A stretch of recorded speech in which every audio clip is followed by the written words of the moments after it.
going to be a brand new game that never existed before. So ready? Go.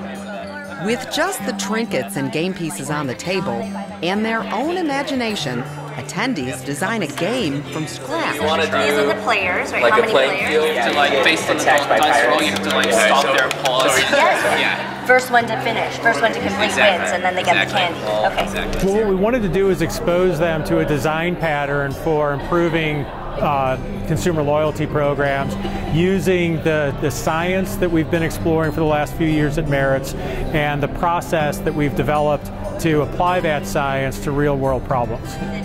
This Persuasive Design Lab is grounded in principles of neuroscience based on our work with the Maritz Institute and suggests traditional loyalty programs based only on rational thinking are outdated. A loyalty decision is not based first on a rational economics construct.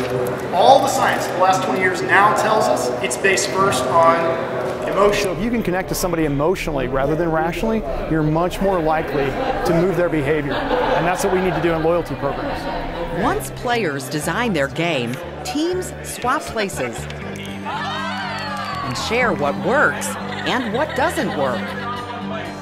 So you learn how valuable rapid prototyping is and how valuable it is to get the game into the hands of someone else who isn't a designer so that you can get the feedback on what's missing or what works well. Or what Next, teams are tasked with designing game-like solutions for an imaginary airline loyalty program.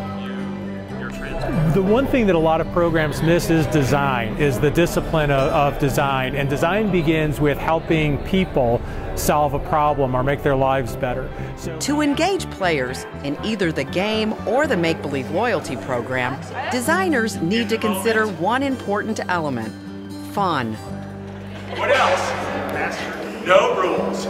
I think the cool thing about these labs we do is once people are introduced to the concept, they're like, aha, that really is what's been missing from the program, but nobody's ever given them permission to think of a loyalty program that way. If there's nothing else that we do successfully in these labs, it's giving people permission to think about design in a whole new way.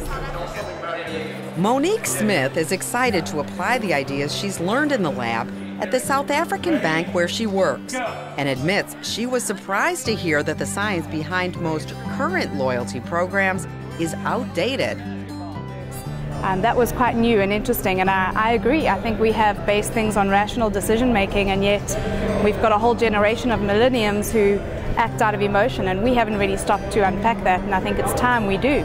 You know, so instead of trying to take a set of tools or design principles and saying, you know, here you go, here's the playbook, I liked that what we did today was, you know, more from the ground up. You know, what are you about? What are your customers' actual challenges? And then, you know, how can we use some of these techniques to craft something that makes sense for them? He's going home with practical design tips he can apply not only to loyalty programs, but to everyday life.